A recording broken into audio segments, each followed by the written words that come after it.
ഓരോന്ന് ആലോചിച്ച് ഹാലും ചോട്ടി കിടന്ന് ഉറങ്ങിപ്പോയി. ഉറങ്ങിയൊന്നുമില്ല.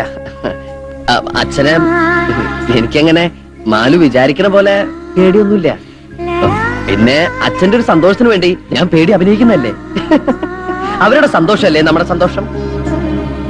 എന്തിനെങ്ങനെ പേടിക്കണേ? എന്റെ മീശ കണ്ടിട്ടാണോ? പുറമെ കാണുന്ന പോലെ ഞാനത്ര റഫ് ആൻഡ് ടഫ് ഒന്നും അല്ലട്ടോ.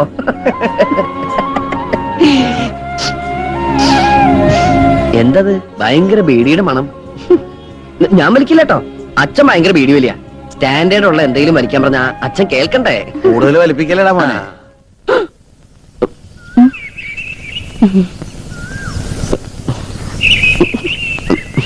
അച്ഛൻ എപ്പോ വന്നു? ഞാൻ വന്നിട്ട് 19 കൊല്ലായി. എന്നാ ഞാൻ അങ്ങട് എങ്ങടെ? ഒന്നും തീരുമാനിച്ചിട്ടില്ല.